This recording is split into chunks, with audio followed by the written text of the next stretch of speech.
पौराणिक कथा के अनुसार कांचीपुरी में एक ब्राह्मण परिवार रहता था। पति पत्नी दोनों ही धर्मात्मा थे और धर्म पूर्वक अपनी गृहस्थी चलाते थे।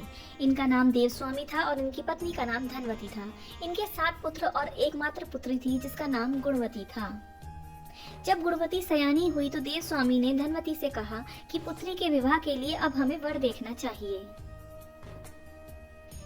ब्राह्मण ने अपने छोटे पुत्र को बहन गुणवती की कुंडली दी और कहा कि ज्योतिषी से इसकी कुंडली दिखवा लाओ, जिससे गुणवती के विवाह की बात आगे चले।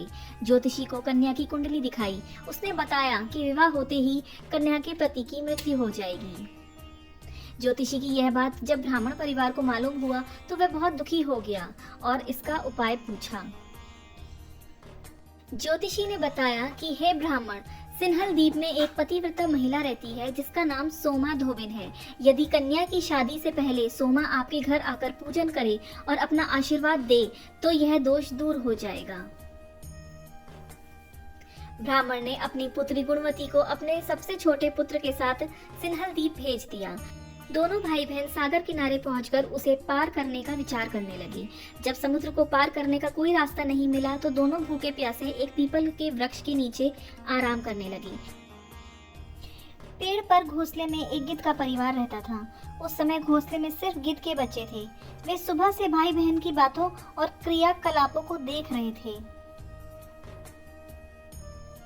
शाम के समय जब गिद्ध की माता बच्चों के लिए भोजन लेकर घोंसले में आई तो बच्चों ने पेड़ के नीचे लेटे भाई बहन की कहानी माता को बताई। उनकी बातें सुनकर गिद्ध की माता को दोनों भाई बहनों पर दया आई और बच्चों के कहने से उसने कहा कि तुम लोग अब कुछ भी चिंता ना करो, मैं इन्हें सागर पार करवा दूंगी। बच्चों ने माता की बातों को सुनकर खुशी खुशी भोजन ग्रहण किया।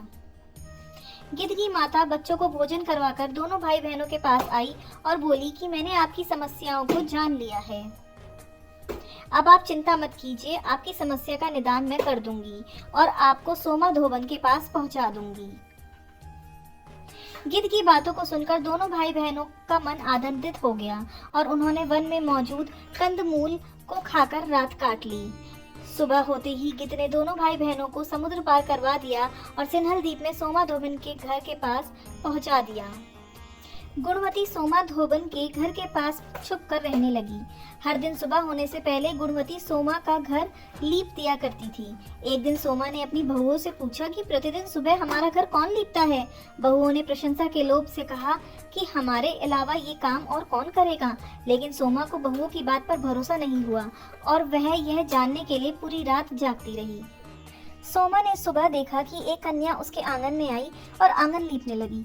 सोमा गुणवती के पास आई और उससे पूछने लगी कि तुम कौन हो और क्यों हर सुबह मेरे आंगन को लीप कर चली जाती हो। गुणवती ने तब अपना सारा हाल सोमा से कह डाला। गुणवती की बातों को सुनकर सोमा ने कहा कि तुम्हारे सुहाग के लिए मैं तुम्हारे साथ चलूंगी।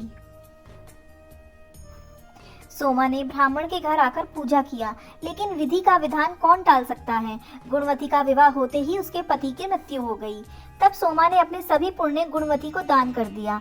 सोमा के पुण्य से गुणवती का पति जीवित हो गया, लेकिन पुण्यों की कमी से सोमा के पति और बेटे की मृत्यु हो गई। लेकिन सोमा ने अपना घर छोड़ने से पहले बहुओं से कह दिया था कि उसके लौटने से पहले अगर उसके पति और बेटों को कुछ होता है तो उनके शरीर को संभाल कर रखें। बहुओं ने सास की आज्ञा को मानकर सभी के शरीर को संभाल कर रखा। उधर सोमा ने सिंहल द्वीप लौटते हुए रास्ते में पीपल के वृक्ष की छाया में विष्णु जी की पूजा कर 108 बार पीपल की परिक्रमा की। इसके पुण्य के प्रभाव से सोमा के घर लौटते ही उसके पति और बेटे फिर से जीवित हो गए।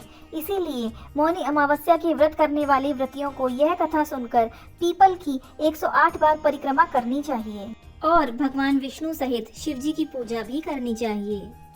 ऐसी और कथाएं सुनने के लिए हमारे चैनल भगवान का अंतर्ध्यान से जुड़ें।